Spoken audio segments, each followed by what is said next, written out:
In the course of patch 3.4 of Heaven's Ward, Soul Surrender, we became privy to some of the greatest revelations of Eorzea's lore thus far. Not least among these was the true nature of the Void, being one of the 13th mirrored shards of Hydaelyn that many thousands of years ago became subject to a flood of darkness which saturated its very fabric, caused a complete vacuum of ether, and subsequently corrupted all life therein. It is in their maddened thirst for ether that the Voidsent pursue entrance to our realm with such ferocity, and they have been long coerced and bound by Void Mages of Eorzea for opportunities to do so. More recently, however, we have learned of one officially endorsed theory, which is consistent with in-game sources, concerning the actual catalyst for this flood of darkness which caused the Void, found within the recently published Encyclopedia Eorzea under the entry for the Voidsent Cthulhu. One theory places the Void's formation in the hands of champions such as Cthulhu, who wielded a stone known as Auracite to conquer their plane's primals. The weapon, however, possessed a fatal imperfection, a propensity to bleed primal energies. With each victory, the heroes changed, transforming at last into fiends of endless appetite. Insatiable in their hunger for ether, they ultimately went to war over the star's ever-dwindling life force. It was during this war that the flood of darkness was unleashed. The references to Ivalice are obvious enough. Auracite in Final Fantasy XII and Tactics was also a double-edged sword, although it operated in a slightly different fashion.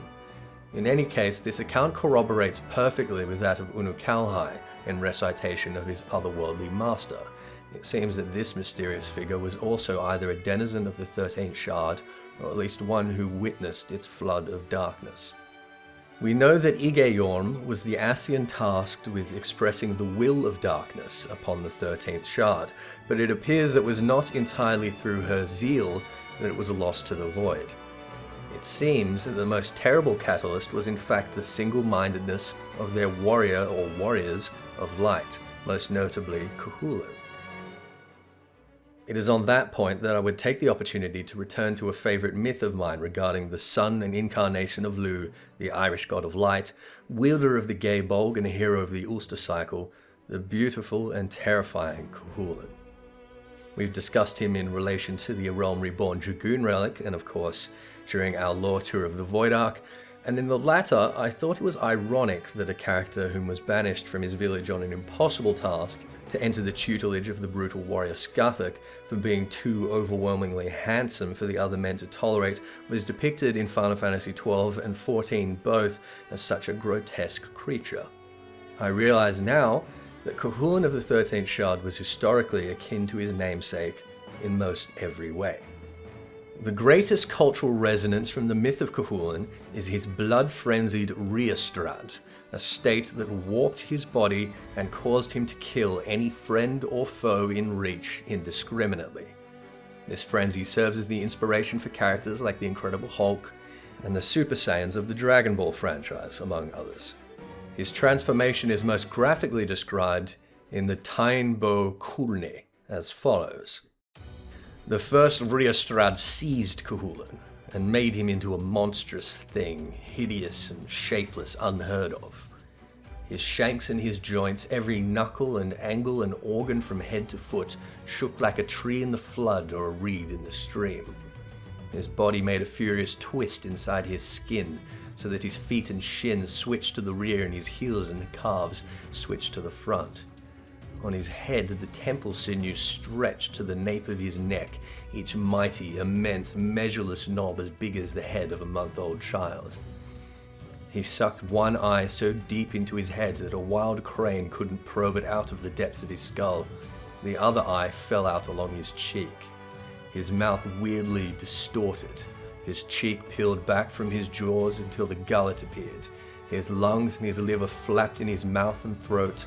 His lower jaw struck the upper a line-killing blow, and fiery flakes large as a ram's fleece reached his mouth from his throat.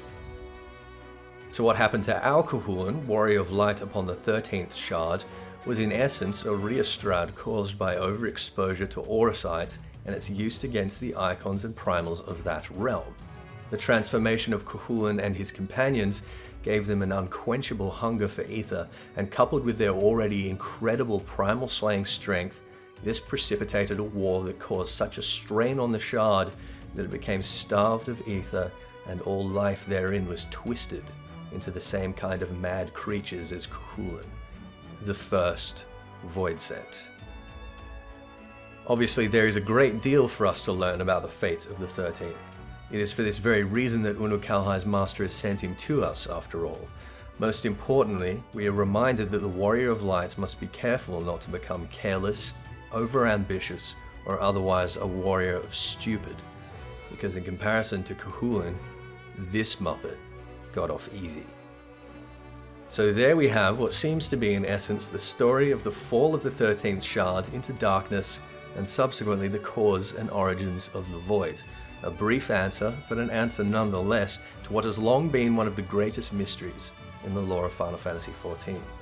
I hope you found this video informative and entertaining. Feel free to leave your thoughts below, and if you would like to see more content, be sure to like, share, and subscribe. But until next time, I'm Ethys. Thanks for watching.